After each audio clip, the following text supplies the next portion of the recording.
En el podcast de esta semana te presentamos cómo una idea se puede convertir en un negocio exitoso y de larga proyección. Jorge Eskenazi comparte con nosotros su viaje, consejos claves y cómo la tecnología es su mejor aliada.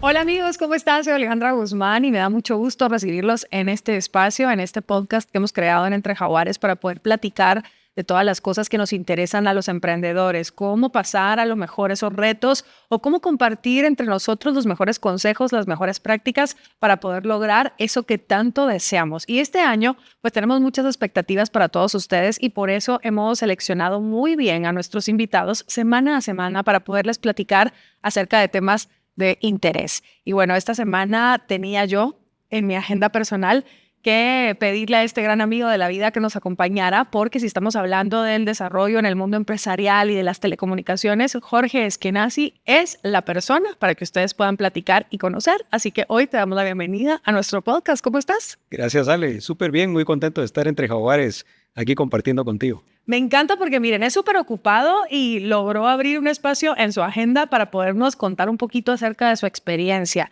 Y bueno, hay mucho que platicar contigo, pero a mí me gustaría comenzar con un poquito de tu experiencia, Jorge. ¿Qué es lo que tú haces? Porque tienes, bueno, muchísimas áreas donde te desarrollas, pero quisiera que le contaras un poco a la audiencia en este año en particular, ¿a qué le estás poniendo la atención? Gracias. Pues mira, tal vez empiezo un poquito de historia de qué hago y de dónde vengo. Yo soy ingeniero químico, pero desde que estaba en la universidad me fascinó la tecnología. Así que desde que era estudiante emprendí en un negocio de telecomunicaciones que fue evolucionando. Hoy en día se llama Comnet. Es una empresa que ha ido creciendo regionalmente con servicios de internet y datos enfocado al sector empresarial. O sea que somos una empresa de business to business, del lado de telecomunicaciones y soluciones integradas de tecnología. Hacemos bastantes cosas y poco a poco nos hemos ido expandiendo, ahora con operaciones en México, Guatemala, Salvador, Honduras, Costa Rica y Panamá. Y eso pues nos ha abierto muchas oportunidades muy interesantes. Y lo que falta, porque bueno, si alguien tiene esa mente que siempre está tratando de innovar, de cambiar, eres tú. Y por eso quisiera preguntarte también, Jorge, que nos contaras un poquito cómo fue para ti cuando iniciaste Comnet esa adaptación, ¿no? Porque al final, pues ahora nosotros hablamos de internet, conectividad, como que fuera, bueno, el pan de cada día, pero hace unos años era algo complejo de vender, de entender, pero sobre todo de implementar a nivel empresarial. ¿Cómo te fue ahí? Bueno, cuando empezamos con Internet no teníamos la claridad de saber que íbamos al mercado empresarial, ¿verdad? Eso tomó un poquito de tiempo. Nosotros empezamos a brindar servicio de Internet cuando nadie sabía qué era Internet. Entonces tuvimos que pasar por una curva de educación al mercado, de dar a conocer qué era. En esa época nuestros competidores hicieron muchísima publicidad. Nosotros éramos estudiantes. Hicimos un poco de publicidad, pero no teníamos tanta capacidad de hacer publicidad súper grande. Pero gracias a que los competidores hicieron mucha publicidad, se empezó a popularizar el Internet. Crearon la necesidad, digamos. Sí, o sea, lo comparaban con una supercarretera de la información. Así se le llamaba el Internet. Y yo lo que hacía, a cada cliente que le vendíamos el servicio de Internet, que al principio eran muchos clientes en su casa y algunos también en oficinas, es que los sábados les dábamos un curso gratis para enseñarles al cliente y a su familia cómo funcionaba el Internet. Wow. Así que los sábados me levantaba muy temprano y pasaba a comprar donas. Llevaba un montón de donas a la oficina y llevaban unos 20, 30 personas de los que habíamos vendido en la semana de los clientes, y yo les daba un curso para que supieran qué es el Internet y cómo se usaba. Solo teníamos 4 computadoras, así que entre todos tenían que compartirlas. pero era muy divertido. Y para mí lo más lindo de ese momento es que cuando uno emprende muy joven, todo es muy natural, muy fácil. Hay riesgos, pero los riesgos no son tan grandes. Uno no arriesga su casa o el futuro de su familia o cosas así tan complicadas, sino que uno arriesga su tiempo, ¿verdad? No hacer otras actividades. Entonces, pues, y para mí también algo muy interesante fue estar en una industria que era muy innovadora. Entonces me encantaba porque era algo diferente, algo interesante. Todos los días aprendía algo, aunque según yo, iba a ser químico, iba a trabajar en fábricas, esa era la idea inicial. Pero también a uno le toca a veces decidir cosas muy difíciles, como qué voy a estudiar para el resto de mi vida, cuando uno tiene una edad muy Cuando no joven. tienes experiencia y cuando no tienes claro, a lo mejor tal vez qué es tu pasión, o puede ser tu pasión, pero tienes múltiples talentos, y creo que eso también es algo que le sucede al emprendedor. De repente, como tú lo acabas de decir, estás en un camino y te das cuenta que hay una oportunidad. Y ahí es donde tienes que decidir también cómo migras de una cosa a la otra. Y me gustaría que me contaras también un poquito acerca de esa primera etapa. ¿Cómo te sentías? Porque, a ver, está uno también con miedo, ¿no? O sea, tiene un poquito uno como de incertidumbre, a lo mejor de estoy haciendo lo correcto, me debería mejor de quedar en la línea inicial donde estaba, porque cuando empezamos en el negocio no es fácil y siempre toma ciertos, no meses ni días, a veces toma años llegar al punto donde quieres estar. Yo no sentí esa incertidumbre. Ok. Me imaginaba tal vez que iba a hacer más cosas, o sea, o iba a hacer muchas cosas. Entonces no tenía esa preocupación, y tuve la ventaja que desde que éramos niños con mi hermano íbamos a la empresa de mis papás. Ok. Mis papás siempre fueron Trabajaste desde chiquito, digamos, en algo. emprendedores, y más que trabajar, o sea, fuimos a vivir qué es una oficina, y todos los días íbamos a la oficina, y la oficina era la vecindad de la casa de mi abuelita, y ahí estábamos. Después sí, como a los 10 años iba a trabajar en las vacaciones y eso, así que para mí era muy natural un ambiente de emprender, un ambiente empresarial. Mi papá es una persona muy emprendedora y así aprendí. Entonces, para mí sí fue muy natural ese paso. Creo que era más difícil aprender a administrar el negocio, porque nosotros empezamos a crecer un poco rápido desde el inicio. Y pues yo pensaba que en Excel iba a administrar una empresa. Entonces, como todos. yo tenía una lista de clientes y yo decía, hoy es martes, tengo que cobrar porque si no, no me pagan los clientes. Y me ponía a mí me gusta vender, ¿verdad? Y me gusta innovar. Pero también hay que cobrar y hay que hacer la contabilidad, hay que administrar, hay que hacer muchas cosas. Cuando uno es emprendedor tiene que ser polifacético. Yo creo que ahí es donde a uno se le pueden trabajar las carretas. Y bueno, poco a poco fuimos metiendo sistemas. Nos costaba administrar el flujo de caja en la empresa. No teníamos dinero para pagar las cosas, pero sí tuvimos claridad de que queríamos ser una empresa bien hecha, bien organizada, bien estructurada. Fuimos muy responsables con los gastos. No gastaba en lo personal. Tampoco tenía mucha necesidad de gastar en lo personal, digamos, porque era muy joven, soltero. Pues tenía 18 años, pues. Claro, con lo que decías al inicio, ¿no? Que de repente uno pues está dispuesto a perder o a dejar más cosas cuando estás más joven emprendiendo, y cuando ya estás un poco más grande, la responsabilidad a lo mejor de la familia, hijos, ¿verdad? Hace que las personas se limiten un poquito más.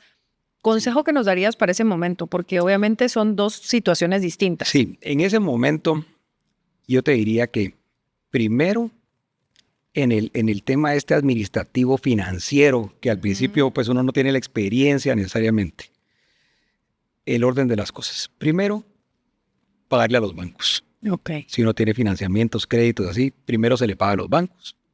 Segundo, se le paga al gobierno sus impuestos. Y tercero, se le paga a los empleados y después a todos los demás. Claro, digamos. el orden. Pero si uno no tiene esa claridad, uno le paga al que más le cobra, al que más urge, y las relaciones crediticias son sumamente importantes porque crecer requiere capital, ¿verdad?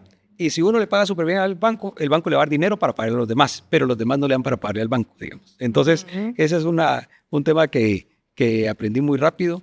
Y lo otro es mantener una administración del tema fiscal y las responsabilidades básicas de la empresa muy ordenado. Y nosotros ahora, por ejemplo, después de 27 años de tener esta compañía, nunca hemos tenido un reparo de los impuestos o de cualquiera de todas las obligaciones que uno tiene que tener. Y fue solo porque mi papá me dio muy buen consejo desde el inicio, y más que buen consejo, también cuando empezaba a verse de que el juego de hacer un negocio parecía que se iba a hacer una empresita, me dijo un día, te voy a dar un regalo, te vamos a mandar a nuestro auditor.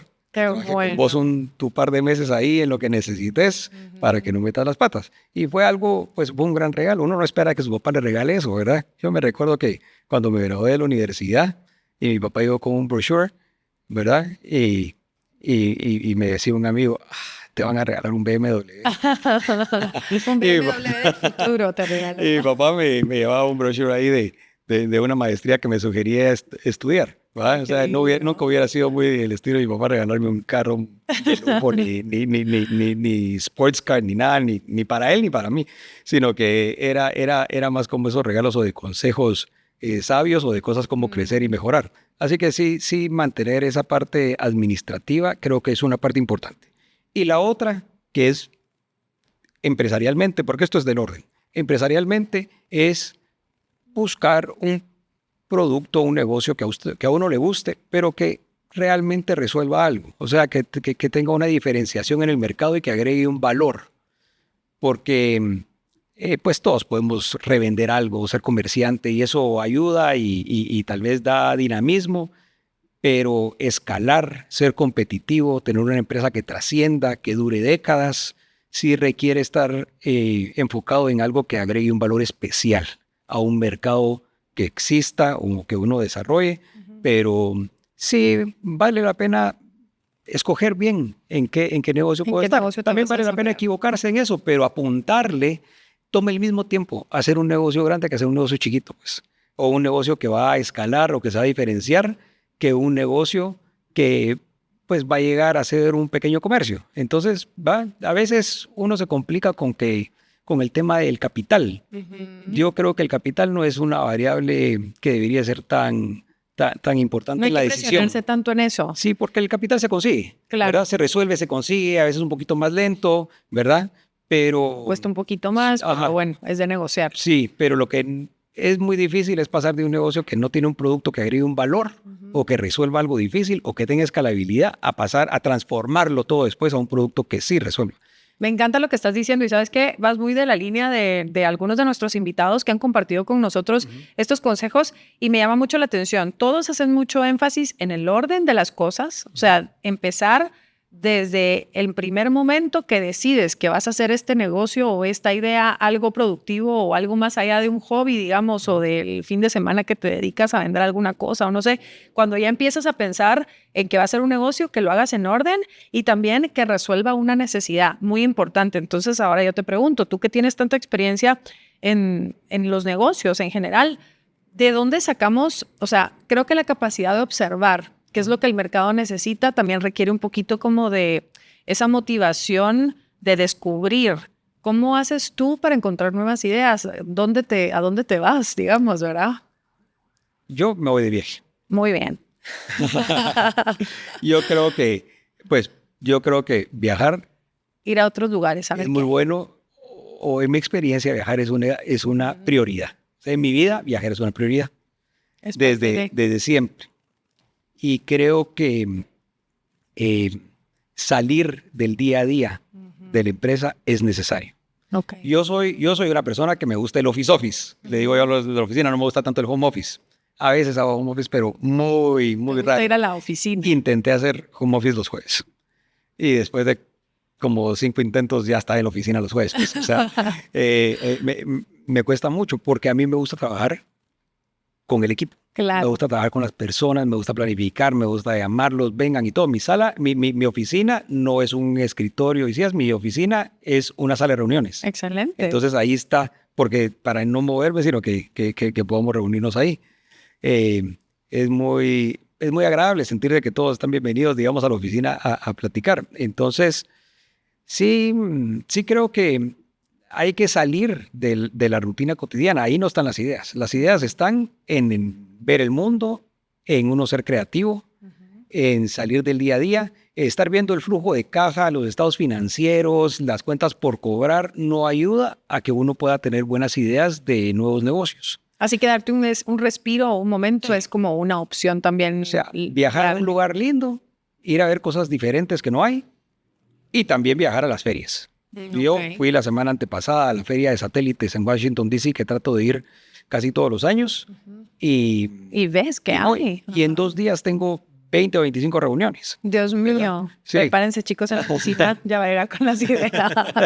Si no es que ya se las dio. Pero bueno, hablando un poquito de eso, justamente, de los negocios emergentes y un poquito las limitantes que podemos ver en el mundo, sobre todo de la comunicación, de la conectividad. Ahí sí te pregunto porque, pues de alguna manera, en Guatemala, si bien somos súper emprendedores, tenemos muchas ideas y estamos abiertos, ¿no?, a descubrir qué hay en la tecnología como una oportunidad para nosotros, también es muy cierto que no estamos conectados al 100%. ¿Qué necesidades ves? Conectados en el sentido de la conectividad digital, Exacto. de las telecomunicaciones y la tecnología y demás. Sí, en Guatemala y en general en todo el mundo. Ni Estados Unidos está todo conectado, ¿ya? Bueno, nosotros, ese es un área de expertise de Comnet, porque nosotros tenemos un ADN de telecomunicaciones satelitales. Lo que más hacemos es telecomunicaciones por fibra óptica, pero las telecomunicaciones por satélite tenemos más de 20 años de implementarlas. Y su propósito principal es llegar a todos los lugares donde no llega otro tipo de conectividad. Claro.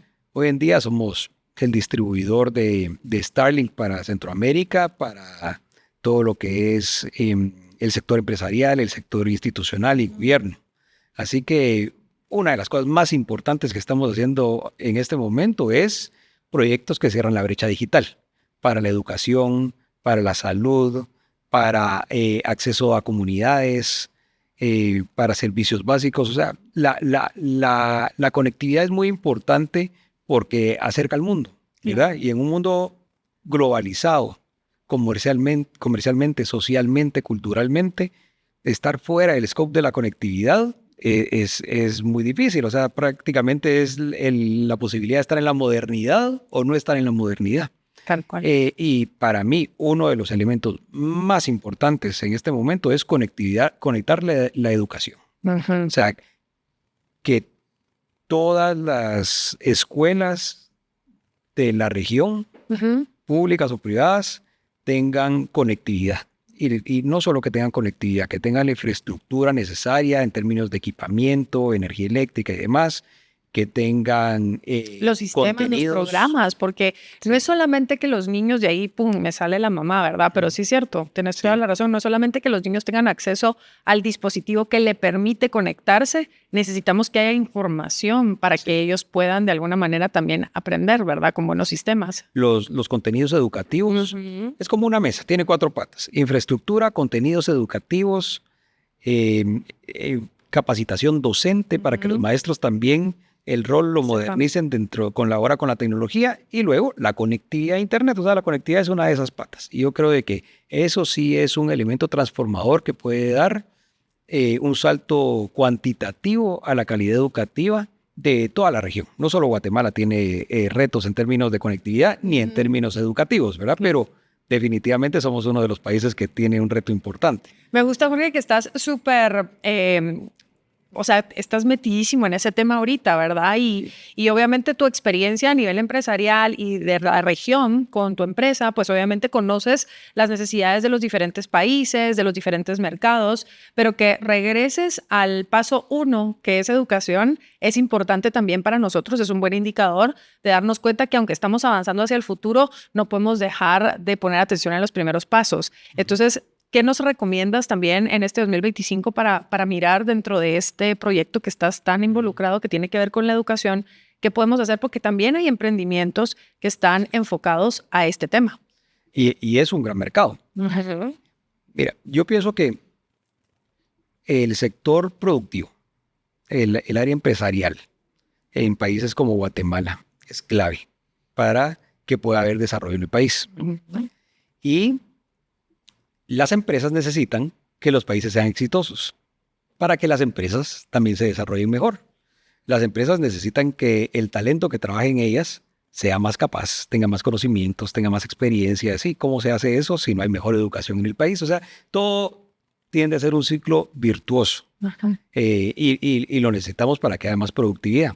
Entonces, una de las áreas en que me enfoco bastante es en la parte educativa. Y yo creo que en general pues los empresarios tienen la posibilidad de participar en diferentes cosas, ¿verdad? Primero, podemos decir que administran su tiempo. No quiere decir que tengan más tiempo, todos tenemos el mismo tiempo, pero lo pueden manejar de diferentes formas.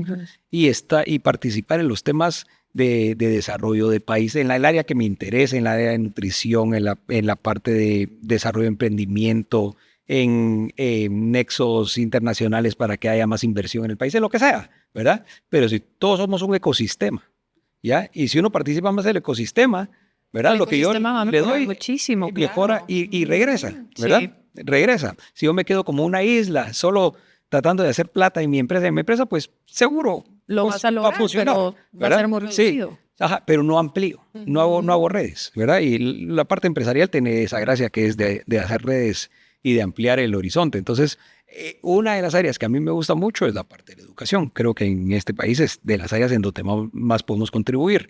Con lo que hacemos en nuestros negocios, que es la parte de telecomunicaciones y tecnología, hace un excelente match porque podemos contribuir con capacidad, experiencia, conocimiento, infraestructura. Entonces, yo lo que les aconsejo para este año es que tratemos de impulsar que este país tenga más conectividad en las escuelas, para aterrizarlo en tu pregunta puntual. En Guatemala hay un Plan Nacional de Conectividad Digital, que lo que busca es conectar las escuelas y conectar también los hospitales o los centros de salud.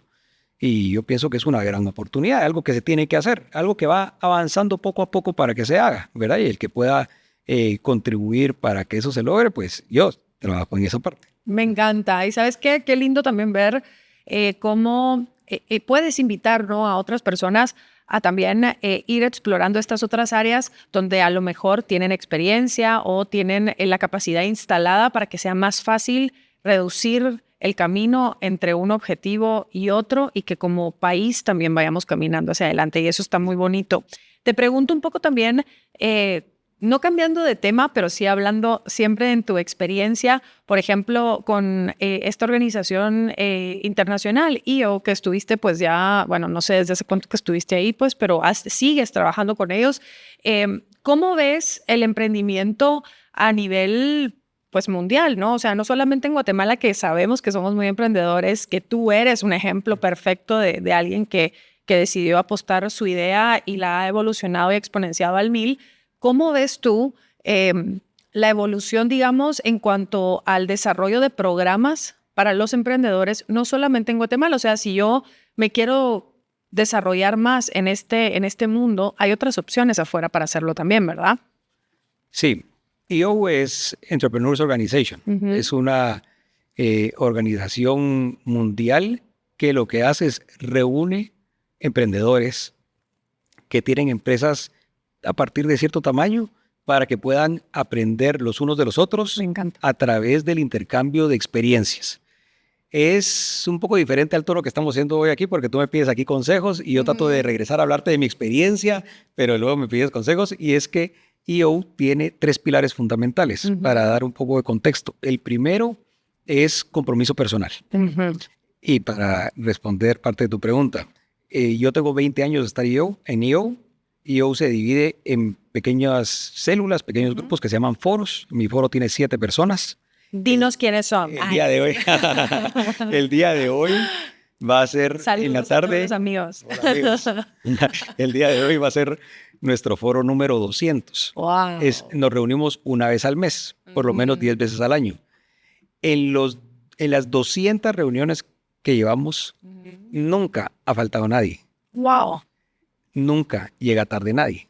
Eso es profundo compromiso personal. Totalmente. No es lo mismo en nuestras actividades diarias, ni en la universidad, ni en el trabajo, ni en la casa y así. Tiene esa mística particular de compromiso. Luego tiene un tema de confidencialidad muy poderoso, porque así yo puedo contar los retos más importantes o las oportunidades más importantes sin la preocupación de que si la información está segura. Claro. Sí. Y el tercero se llama protocolo Gestalt y es la forma de comunicarse y es basado en mis experiencias personales. Todos somos emprendedores. Mi experiencia como emprendedor es muy diferente que la tuya. El caso que estoy teniendo hoy de un problema es muy diferente que el tuyo. Yo te puedo decir muy bien cuando a mí me pasó que me peleé con un socio, cómo lo resolví, qué errores cometí, y va a ser mi experiencia y a ti te va a servir lo que eso te aporta. Lo que te funcione en Ajá, el momento que y lo lo que estés no. aplicando. Pero sí, ¿cómo hacemos para que después de 20 años de yo estarte dando consejos, no te enojes un par de veces conmigo porque mi consejo era malísimo, ¿verdad? Y no aplicaba. Entonces, es muy bonito. Pero yo he visto que como yo, que fue un socio mío en otra compañía de tecnología que lo aprecio mucho, que me invitó, yo he visto que ahora y desde hace ya tal vez unos 10 años hay muchas actividades orientadas a los emprendedores. Cuando nosotros emprendimos, creo que no había muchas, porque no había internet. Exacto. Entonces, ¿cómo te enteras? Era todo. Y el internet vino a hacer todas estas plataformas. Ahora hay webinars, hay eventos, hay de los martes, de los no sé cuántos, o sea, tantos. Hay los hubs de emprendimiento, innovación. Talleres, hay de todo para que te sumes. Está como aquí donde estamos, que es un centro de emprendimiento. Yo participo en la directiva de la Universidad del Valle de Guatemala. Ahí tenemos un centro de innovación e emprendimiento. O sea, hay tanto... Invítanos con Entre Jaguares, lo vamos a ir a conocer. Pero es un lugar muy lindo. Y creo que eso es porque hay una conciencia muy clara hoy en día, una conceptualización que el motor emprendedor es algo que realmente mueve el mundo. Es algo muy dinámico, hace la diferencia. Otras áreas de la sociedad son más lentas. Las áreas de las organizaciones son más lentas, las áreas del gobierno son más lentas. Pues. Sí, puede hacer mucho. Lo hago. Transforma, ¿verdad? El único problema es de que muchos emprendimientos no funcionan, digamos. Y entonces hay que volver a iterar y volver a probar el siguiente. Pero algunas cosas son increíbles, pues. Me encanta. Y me gustaría es que qué difícil platicar contigo porque hay muchas cosas que hablar. Entonces siento que quiero hablar de todo y me cuesta un poco como sintetizar en solo un área porque hay muchas cosas que te quisiera preguntar, Jorge. Pero aprovechando tu tiempo, aprovechando el espacio que tenemos hoy y lo que nos has contado, entendemos que los emprendedores tienen necesidades que no van, como tú dices, puede ser el capital, puede ser desarrollo de producto, pero tú que has estado y que conoces a muchos en diferentes procesos y has visto tal vez a lo mejor errores cometerse, ¿verdad? ¿Qué recomiendas o qué te gustaría dejarle a un emprendedor que a lo mejor hoy nos tomó un tiempo, nos escuchó y dijo, me han pasado tantas cosas, sí, concuerdo con esto, me gustaría hacer lo otro, pero ¿qué le dejarías tú como mensaje a esa persona que está a lo mejor comenzando o hoy dijo, no, ya no sigo con este sueño? ¿Qué le dejarías para que no pierda esa motivación? Porque como tú bien dices, los emprendedores son el motor que transforma más rápido, ¿verdad? Voy a atender la pregunta en dos formas. La primera, con el emprendedor, la persona emprendedora, ¿verdad? El emprendedor es una persona. Lo único que le pasa a esa persona, a diferencia, por ejemplo, de un gerente de ventas o de otro líder, un líder de mercadeo, un líder de producción y así, es que normalmente estas personas son parte de un equipo y ese equipo, digamos, resuelve en conjunto. Y muchas veces lo que le pasa al emprendedor es que le toca resolver y se siente solo, porque tiene que tener la última respuesta para todas las cosas que de todos modos no siempre sabe. Y que tiene que resolverla con su feeling, ¿verdad? Vámonos por acá, resolvámoslo así, decirle que no, agarremos esta oportunidad, no la agarremos. Y uno emprendedor quiere agarrarlas todas. Entonces,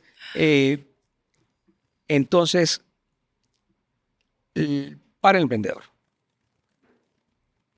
su familia o su círculo más cercano debe ser muy importante y debe cuidarlo mucho. Y ojalá que esa familia o ese entorno que tiene entienda qué es lo que hace para que también lo cuide a él, digamos, o a ella. Así que yo creo que el bienestar, digamos, del emprendedor en su estabilidad emocional y así se necesita para que él pueda echar punta. ¿Verdad? Claro. Y entonces el emprendedor tiene la gracia de que puede trabajar de día, de noche, sábados, domingos, no importa, pues. Y no es tanto sacrificio porque a uno le gusta y lo está haciendo y el fin por el que lo hace y la recompensa que podría tener también es muy buena. Entonces lo agarro desde ese lado, la parte de emprendedor. Y después ya agarrándolo más como el punto de vista de negocio. Mire, podríamos agarrarlo de muchas aristas. Yo pienso temas especiales, difíciles, particulares. El tema de socios, por ejemplo. Los socios, o sea, el capítulo socios. Es un gran capítulo. Es un gran capítulo, ¿verdad? O sea, asociarse es complejo. Bien fácil, desasociarse es bien difícil, ¿verdad? Es como casarse, digamos. ¿Es el éxito o la bancarrota? Sí, si no está seguro, no se asocie, pues digo yo. Ajá. O sea, esa es mi experiencia, a mí que no me fascina. Tengo unos amigos, empresarios muy dinámicos que tienen muchos socios y logran hacer muchísimo porque tienen muchos socios. Entonces eso ayuda al dinamismo. Varios brazos. Pero el capítulo socios yo le pondría mucha atención. Pero el otro capítulo creo que es el equipo. Mira, yo creo que en la compañía nuestra nosotros avanzamos, desarrollamos, crecemos, logramos metas. A veces no logramos metas, pero tenemos una empresa buena y sólida gracias a que tenemos un gran equipo. Y la experiencia mía en ese capítulo también. Nuestra esencia es que el equipo de Comnet es el que crece internamente. Solamente si no encontramos internamente, ya buscamos a alguien de afuera. Entonces, todo el liderazgo de la empresa son personas que evolucionan desde posiciones anteriores. Nuestro gerente de operaciones hace 20 años era ayudante técnico de campo, digamos, ¿verdad? Y pasó a ser técnico, y pasó a ser supervisor, pasó a ser jefe, pasó a ser todo, y ahora es nuestro gerente de operaciones.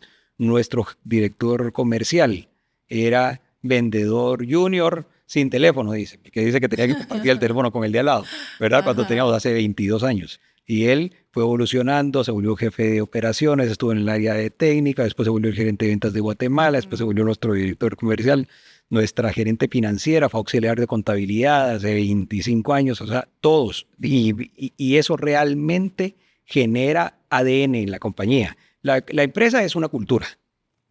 Y esa cultura, el rol principal del emprendedor para lograr su visión y su sueño es crear esa cultura a partir del equipo humano que logra construir e integrar.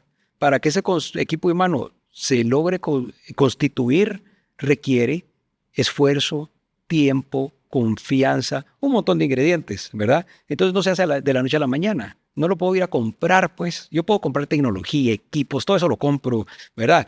Puedo pedir un préstamo al banco y que me ayuden para comprarlo. Puedo hacer 1000 cosas, pero no puedo comprar la mística de la gente, el interés, la preocupación.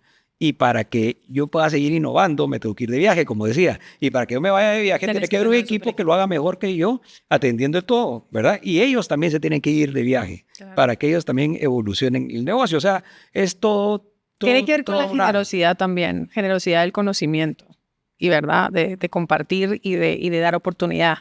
Me encanta. Sí, tiene que ver como un ciclo virtuoso. La verdad que en el mundo empresarial uno tiene que alinear, creo yo, bien los incentivos. Y aquí no hablo de los incentivos de los premios y comisiones, no, los incentivos. Para que la empresa crezca, su equipo tiene que ser más profesional. Para que el equipo sea más profesional, tenemos que construirlo bien, hacerlo más capacitado y más. Para que el equipo, para que la persona ejecutiva crezca, tiene que contribuirle mucho a la empresa para que se desarrolle. O sea, estamos en esto juntos, pues. Es un barco y todos lo estamos llevando al destino. No es porque soy buena gente o porque el otro es más buena onda. O sea, todos somos buena onda, pues, pero realmente estamos en este proyecto juntos. Hay un compromiso, pues. Eso es. Me encanta. Jorge, yo creo que aquí hasta aplausos te queremos dar después de toda esta cátedra que nos has dado de experiencia, conocimientos y, por supuesto, de buenos consejos. Ojalá que les sirva muchísimo a la audiencia de este podcast y que puedan, de alguna manera, también implementar y adoptar algunas de las cosas que hoy nos has compartido. Pues yo siento que desde su corazón, pero no sé, pero yo digo, bueno, desde el corazón de este emprendedor que hoy hemos invitado a este espacio. Así que, Jorge, mil gracias por tu tiempo, por haber estado aquí con nosotros y por habernos contado todos estos historias, anécdotas. Yo creo que al final nos hacen crecer. Así que muchas gracias. Gracias a ti, Ale. Bueno, lo vamos a tener más adelante aquí en el podcast porque, como les dije, hay mucho que hablar con Jorge Eskenazi. Gracias por habernos acompañado y nosotros nos vemos la próxima semana en este espacio donde vamos a poder platicar de otros temitas para todos ustedes, nuestra comunidad también de Entre Jaguares.